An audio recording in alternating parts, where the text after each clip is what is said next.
This week on Unbox, I'm speaking with Simon Gunning, who is the CEO of the incredible charity Calm. That is the Campaign Against Living Miserably. They do so much for so many people across the country with their amazing helplines, as well as their outreach and their programs to support and uplift ultimately people who are struggling with mental health and well-being in this life. Every suicide costs £1.68 million. That's the cost of suicide deaths. Just go and talk to someone. What's the worst that can happen? Put your hand up. It's like jumping into a cold swimming pool. It's really awful for the first little bit. And then you kind of find you're getting used to this now. This is actually all right. They've saved thousands of lives. They look after people across the nation. And we're a massive fan of them. As many people will know, they were one of our headline partners at the Sidemen charity match 2022. For every attempt, there's over 100 people affected. Suicide is so pervasive today. I wanted to talk to Simon to get into all of that and to understand how, as an entrepreneur myself and for other entrepreneurs out there, how I can and we can together learn about this issue so we can support our staff, our friends, our families, and ourselves in mental health and well-being, which is so important. We're going to cover all of that today. I'm very excited. Let's get into it with Simon. Well, Simon, thank you so much for coming on Unboxed. Thank you very much for having me. So I wanted to start as the CEO of Calm, who has been on an incredible trajectory over the last few years, I'm sure since you took over and started running the business. I wanted to get straight into the topic of suicide because I think, it's one of the most important issues that we as a culture and a society face, but you are really with Calm, and I heard you talk about this on a podcast that, you are there to support the team and their mission and the people out there raising money, but you're really on the front line of supporting people with this issue and supporting this whole nation with this issue. So can you talk to me about suicide and why, for you as the leader of this business and this charity, why it's such an important issue for us to address? Because it's a public health emergency. And it's one that we voluntarily shy away from and hide ourselves from. The numbers are horrific. And there's a relatively small number, which is deaths. That's 6,500 people a year, 125 people a week. But that's quite a small number. When you get to the bigger numbers, so for every death, there's 25 attempts. And then for every attempt, there's over 100 people affected.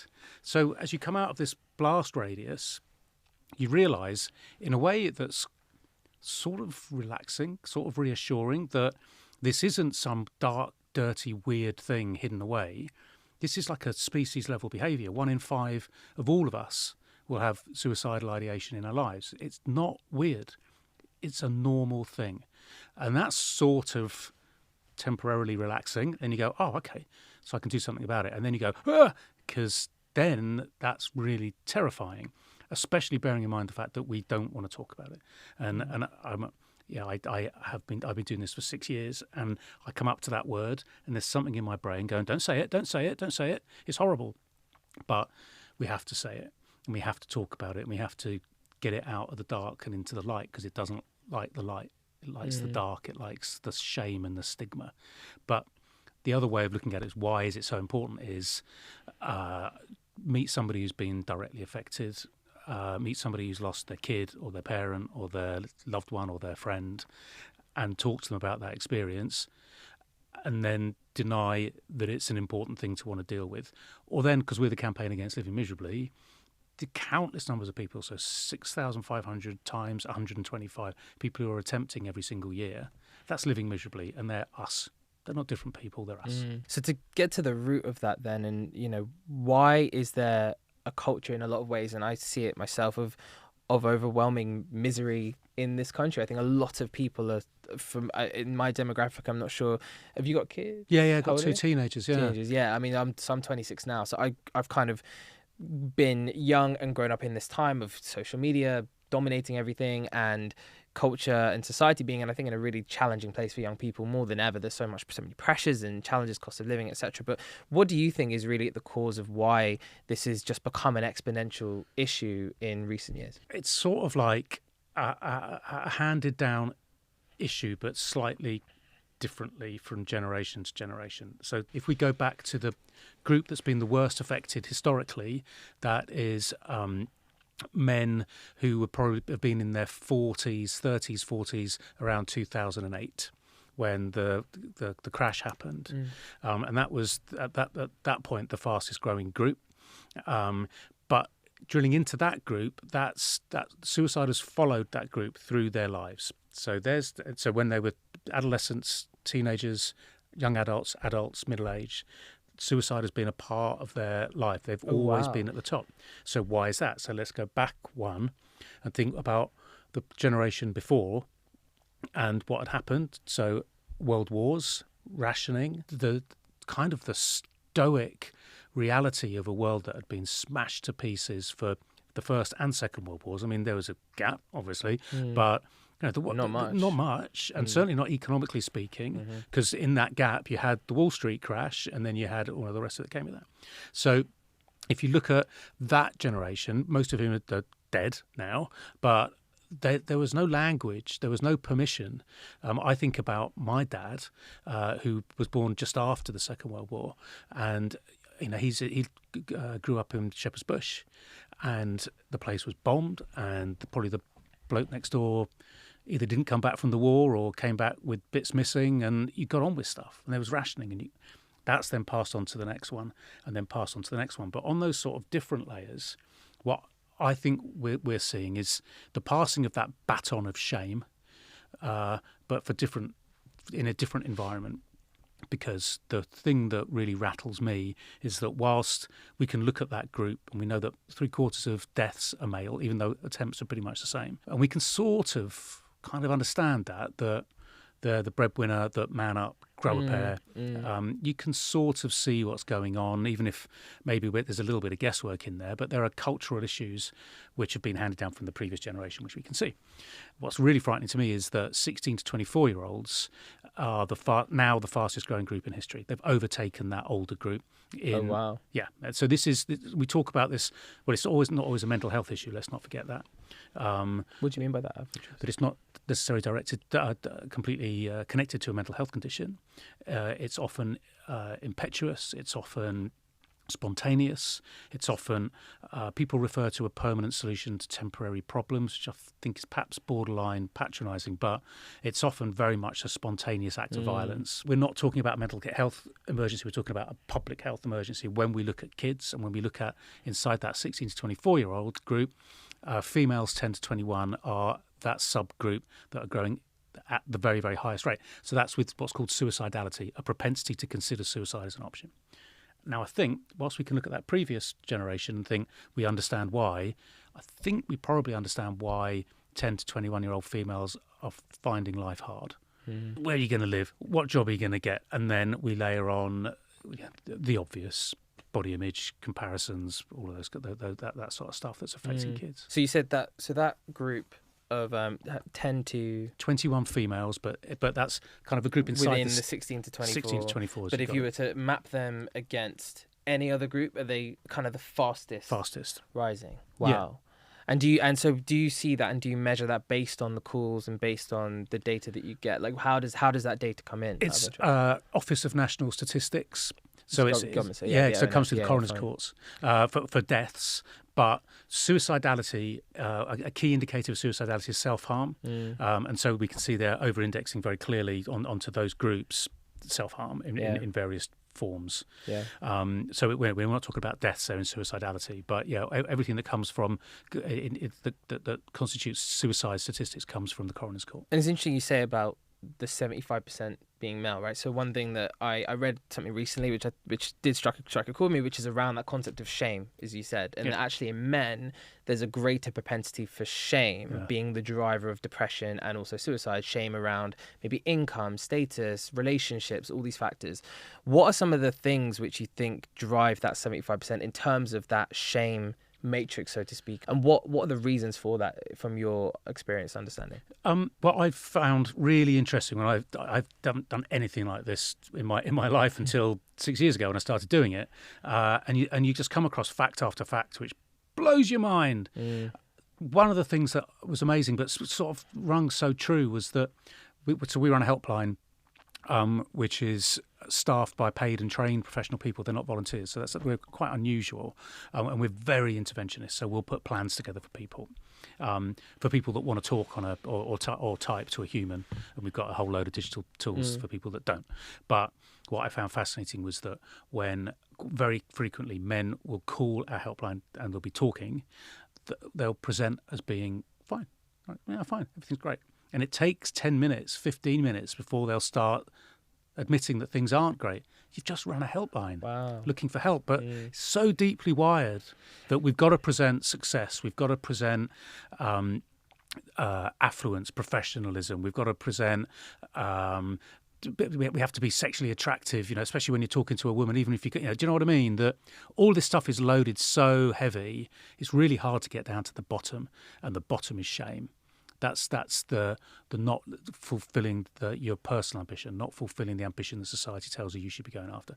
Never comparing ourselves to somebody who's doing worse than us, always comparing ourselves to somebody who's doing better. All of those things, but you're spot on. Shame is at the heart of so much that drives those male behaviours. So it's interesting. I mean, one of the things coming into this that I'm personally, and obviously with this show, my whole driving ambition now is to learn from every single person that comes on, and ultimately as an entrepreneur and as somebody who is, I kind of hate that word, as somebody who is, building in this modern world and is growing up in this time and is, working with the Sidemen, everything else that we're doing, I'm trying to drive a real intention in these conversations. And one of the things that I'm in awe of about everything that you do is around how you confront this head on. But something that I'm personally really interested in is how I can learn from you as to methods and strategies to help with myself, with the team that I look after and we look after at Arcade, and then also, the fans and the people that we are ultimately interacting with on a constant basis. So what do you think are some of the kind of hidden things that are going on in the culture right now, or some of the, maybe surprising elements that I can take in terms of understanding the state of play for young people out there? The first thing I would say is that there's a guy called Professor Rory O'Connor. He's a very, very clever and very, very nice man at University of Glasgow. He backs up stuff that we've taken on board a lot that came from the World Health Organization, which is that suicide is a highly preventable cause of death. Even though if you're over 14 and under 40, it's the thing that's most likely to kill you. But it's highly preventable through what they call low-cost interventions. And the main intervention that Rory O'Connor talks about is talking about it, is getting that word into society. And like I said before, I think perhaps a little bit pretentiously, that taking it out of the dark and into the light, because it doesn't like the light, it wilts in the light.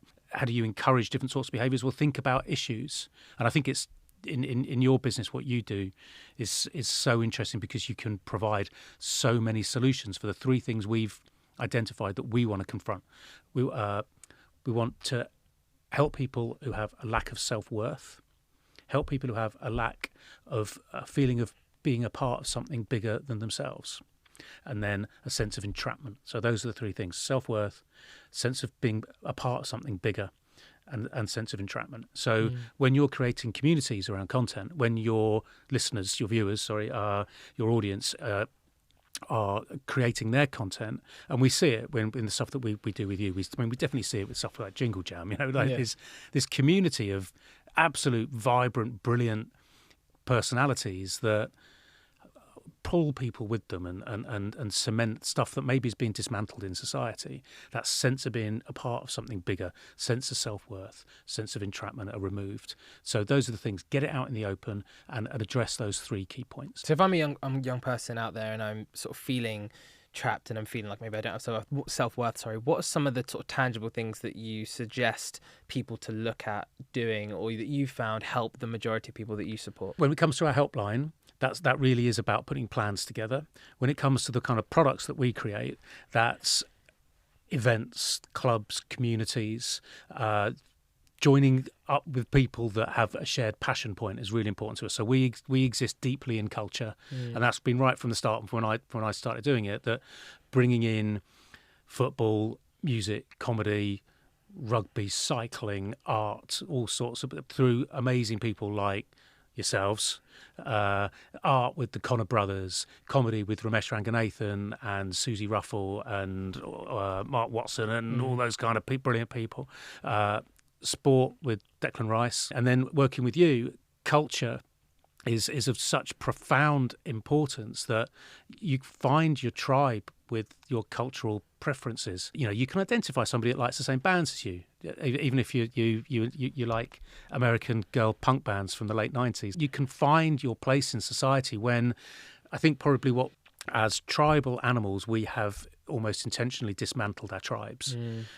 We've distanced ourselves physically. We've also dismantled some of the deep sort of connectivity that we have through suspicion, competition, through the kind of shameful things that we were talking about before, that we don't have this connectivity as tribes, and that's a part of what I really want to try to put back. Yeah, that's really interesting, that piece around tribes. And I guess the internet and the world of social and I guess connection globally has pros and cons. One is that there are so many more people to connect with, but on the other hand, people can feel more disconnected from the people closest to them and from physical connection. Actually, physical connection, as you're saying, you guys are pioneering that in terms of, you're showing up to, making events happen, bringing people into physical spaces. As you say, yes, the internet exists and social media is a big part of everyone's lives, but actually bringing people together is really powerful, right? And actually such a key kind of part of it all.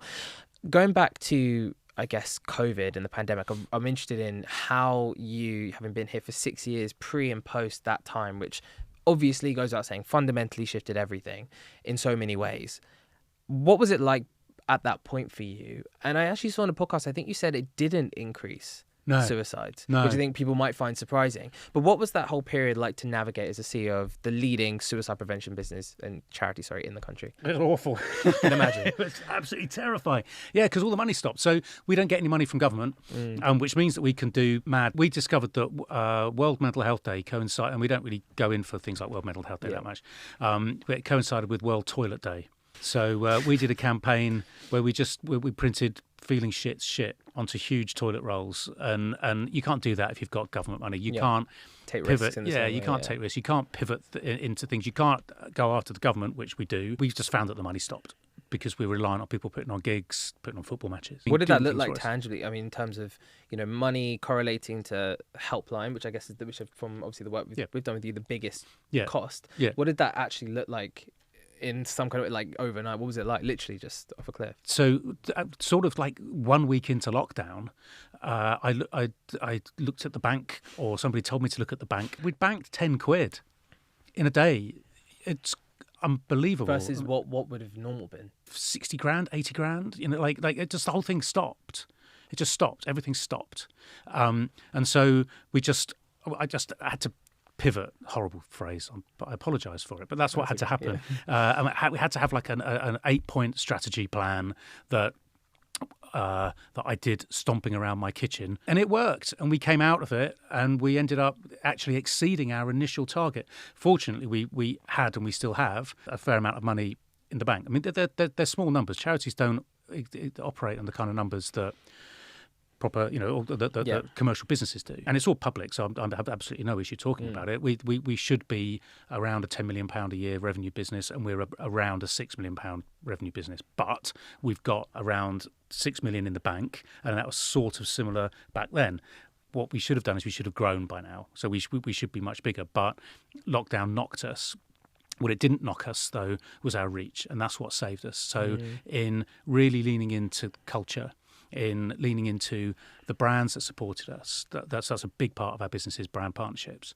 And they supported us by getting us on, like literally, Head and Shoulders put us into their above-the-line TV advertising, with Claudia Winkleman literally saying, if you're terrified, you can call Calm. And that just started to bring it back together. And then the momentum picked up, and we had people doing absolutely nuts stuff. We had a guy running a marathon every day in his back garden, and his back garden was about the size of a rug, just going round and round and round and round and round for like 20 days. And I think what we'd done is I think we'd got enough goodwill in the bank up to that point that when we sort of put out a bit of an emergency, people just rallied around us, and our brand partners would send us checks. It was just not physically, but you know what I mean. Yeah. It was just fantastic. Couldn't go to the bank to check them in. You couldn't go anywhere. Yeah, those big comedy ones that you have to carry around. And it saved us. So that on the one side, the business was terrifying, and then it was just like life affirming that everybody would come together to save it, and we stayed on that course. As far as what it was that we were experiencing, we shifted our position to be here for you no matter what was our new position, because we figured people don't want to talk about suicide right now. There's enough deaths going on. People are frightened. Let's lean into what's worrying them. So that the rising tide that lifts all ships, This was a rising tide of anxiety that lifted everybody. And we did anecdotally find that for some people it wasn't as terrible as you might think. But as that tide rose, people who have always been fine in between their ears suddenly found themselves, if you're going to get into a fight over a jar of peppers in Lidl. Yeah. Yeah. It's the zombie apocalypse. And you start, I've got, as we talked about, I've got 2 kids, and you do start to think, what the hell's going to happen here? But the suicide rate didn't rise. And one of the things we had to really get at was the misinformation that was flying around everywhere of suicide rates have doubled, and a lot of it being anti-lockdown, anti-vaccine sort of propaganda. And that wasn't the case. Suicide remained about the same, actually with a slight dip, but almost a rounding error type. Was that the same for suicidality? Or were there more calls? Were there more people who were struggling with, again, isolation, desperation, finances, calling, but not necessarily going to suicide? Yeah, you're absolutely spot on. So the use of our helpline has grown 90% since then, or since the start of lockdown. So, pre-lockdown, post-lockdown, and we continue to be up there, 90% increase. So, yes, suicide didn't grow, but the overwhelming sense of fear, of anxiety, of the 1,000 things that people call us about was driven dramatically up. And as you say, misery, which a lot of people were feeling. I think culturally there was everyone was going through in one way, shape or form some kind of miserable experience in their lives, whether people with money and people with, lots of children or whatever it might be. Everyone's experiences are very different, but everyone struggled in one way, shape or form at some stage in that process, I think everyone would probably say. And that's where the helpline, not just being about suicide, but about supporting people in their lives, really comes into its own. Do you have any sort of, stories or moments from lockdown that really stick in your mind as to being, I guess, defining about why you do what you do or why Calm is there? The helpline definitely 90% increase, but our digital product. So we have to find ways to help people that are away from a human helpline. A human helpline is a very effective thing for people that want it, completely ineffective for people that don't want to talk to a human. And we find that most people probably don't. Most people probably want to consume digital tools of some form, whether that's content, whether that's actual tools. We found that the use of our website, so the most tangible measurement, total engagement metrics, just went bam in 16 to 24-year-olds. That really demonstrated, that we need to modernise, always retaining the helpline because it's so powerful, but modernise tools for people that don't want to interact with us in that way. Calm, I think, realise is deeply valued and loved by lots and lots and lots of people, even more now, that it's become something which has to grow. It just has to. I would be failing if we didn't continue to look at doubling our reach, doubling the use of our services, and innovating in ways that we can plug into your creator community. We can give all of you tools so that you're doing our work. We talk about we lead a movement. We can't do it. There's 60 of us in Waterloo, and then there's like 100 people on the pool for the helpline with 26 people working at any time. But we lead that movement, and to equip people everywhere to help lead that movement against suicide is what we need to do. Some of the things that government is getting wrong, and what are the things that they can be doing better? They talk a lot about caring about suicide, and they just don't. They just don't. They do as individuals, don't get me wrong, they do, but there are very different priorities that mean that actually that's completely gone off the agenda. So that's obvious, and it's very clear, and it's very easy to solve because it's actually very small amounts of money. The problem which is ignored is that every suicide costs £1.68 million. So that's just shy of 15 billion a year that you and I, taxpayers, and all of your audience are spending. That's the cost of suicide deaths, right? So that's 15 billion. How does that break down? That's Public Health England number. That comes from Blue Light and Emergency Services, lack of tax, lost work, all those kind of things. That's their number is 1.68 million per suicide. So that's relatively easy to solve. And what I'm really hoping is that current opposition are going to see that for especially for younger audiences, these are very important subjects, and that really supporting suicide prevention is going to be a vote winner. That's what I hope, and that's what we're trying to encourage them to do. So that's easy. The stuff that's harder, and the stuff that we all know, if we were to pause and think about it, is that poor mental health, often suicide, living miserably, is often related to earlier life trauma or current trauma, often related to addiction, homelessness, growing up in care, growing up without role models, all the stuff that we know that if we're going to put life in reverse, you can just see it. Yeah. You can see where it starts. And to address endemic issues is something that no government really has the time or energy to do. And I think we do those kind of things culturally. I think that's what we have to do. When you're talking to the people that listen to you, and when all of the creators that listen to and watch this, we have to solve these things at root, because government isn't going to do it. We'll keep pushing, and I'm optimistic. I'm optimistic that what I expect to be, all expect to be, that the next government will have a different attitude. But this is a cultural issue, and we've got to solve it ourselves. I think your point around bringing it to the local level, taking power into our own hands, so to speak, is really powerful and important. What can, myself as a parent, right, I've got a 3.5-year-old and a 2-year-old and another one coming in December. Wow. What can we be doing as parents? What can teachers be doing? What can people in sort of tangible roles in society who really have the biggest impact at a small level, I believe, right? Everything starts in the family, everything starts at a local level. What can people do to take that power into our own hands? I think it's really important that CALM comes back to what we really exist to do, which is suicide prevention. And often it's tempting not to do that, because, as we talked about earlier, you don't want to talk about it. It's horrible. But talking about it prevents it. So I want us to, in the next 5, maybe it has to be 10, maybe it has to be 15 years, to change our culture. Talking about suicide and having the ease to confront that issue on that level, on the same level that we've managed to achieve there, is miles and miles and miles away. I don't want to talk about it, and it's my job to talk about it.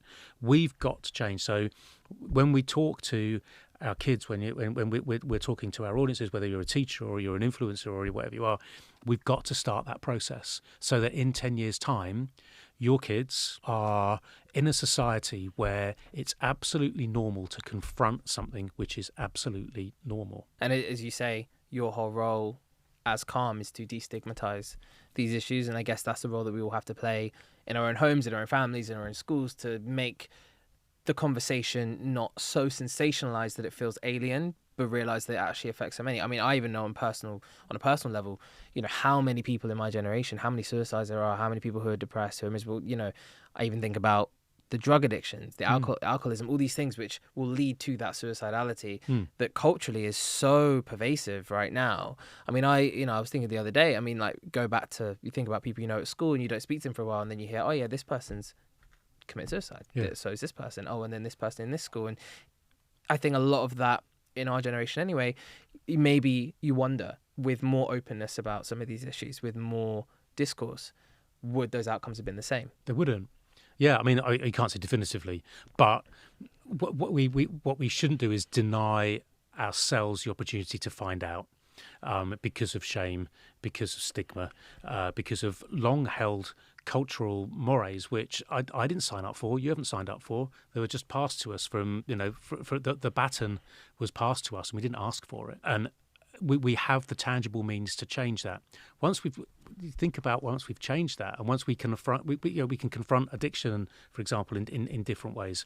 I'm fascinated by the world of psychedelic medicine, which is another area of knowledge which we deny ourselves. We deny ourselves because of the Reagan administration in the US, right? 30 years ago with the war on drugs, and we mustn't deny ourselves opportunities to help the people around us and help ourselves, because, well, I'll tell you one thing as well, which I was quite besotted by when I first learned about it. Back to that pack animal, that the nature that we have, the tribal nature that we have, we get, and you know it, I know it, we get the drops of the good stuff when we help the people around us. it's a part of what cements us in our tribes and our pack.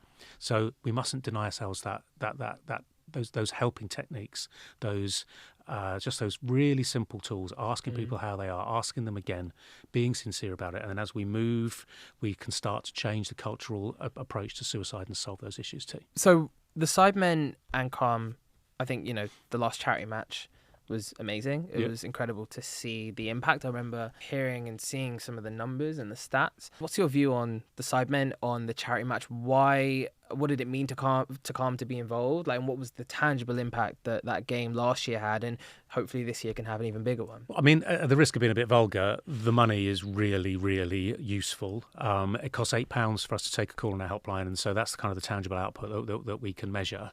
So that support, I am being totally sincere. It's just fantastic. It's just brilliant. What was the number? Do you remember the number off the top of your head? I can't remember what it was, but how many calls? It was about 52,000 calls that were paid for directly by the match. You got our brand in front of millions and millions of people that otherwise wouldn't have seen it. What we can do again this time is we can really start to deliver the messaging, and also delivering some of our tools to the audience, so that they can start coming into our movement as well. And then the ambition for us is, when you wear the badge, you wear it your whole life. And so you might be 15 now, and you start wearing the Calm badge, and then you have kids, and then those kids get older and they take the badge.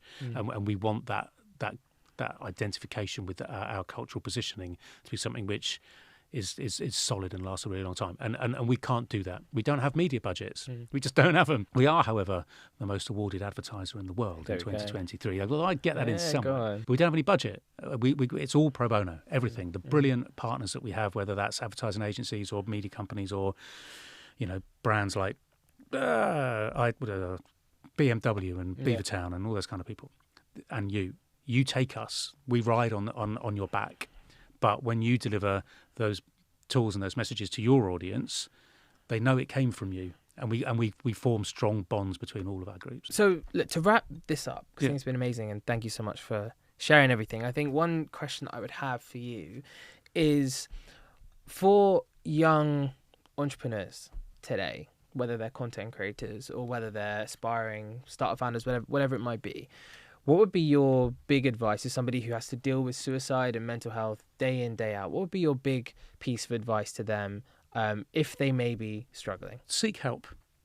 Formal medical healthcare is really, really good. Doctors are really clever, and your GP will help you. Just go and talk to someone. What's the worst that can happen? If that is for you, also do other stuff. If it isn't for you, do the other stuff. Go to our website, read all the stuff, watch all the videos, do all the interactive things that you can do. But put your hand up as well. It's like jumping into a cold swimming pool. It's really, really awful for the first little bit. And then you kind of find, I'm getting used to this now. This is actually all right. And just asking somebody to help you does everybody all the good. All the good stuff starts to drip about your brain, and it drips about your friend's brain, your loved one's brain as well, and people want to come together and look after each other. So it's not a matter of confronting shame, although it is. It's not a matter of getting over things which society finds hard to do, although they do. It's a matter of your own self-determination, your own conviction in the future being potentially better than the present, that it can be, and that it won't do you any harm to try to find out. Good place to end. Simon, thank you so much for coming on. Thank you very much for having me. I think for anybody listening to that, hopefully they got, as I did, a real sense of the epidemic that is suicide, and that is mental health and well-being in this time, but also how practically and tangibly we can start to make change to support people out there. I think for aspiring entrepreneurs and people who are working in business, and also for content creators, people with an audience, the responsibility that we have to look after people and to make tangible steps to support our culture in tackling this issue head on is so important. And that's why we're so privileged and proud to be supporting Calm this year at the charity match. The impact of raising the conversation and the awareness around suicide is what prevents it. There's so much from him that I'm going to be taking into our business, into my own mindset around specifically this topic, but also the issue of general well-being and mental health and looking after people. It's so important that we are there for our colleagues, we're there for our employees, we're there for our co-founders. Thank you so much to Simon for coming on this episode of Unboxed. Make sure to like, subscribe, and follow us. We'll be back for another episode of Unboxed next week.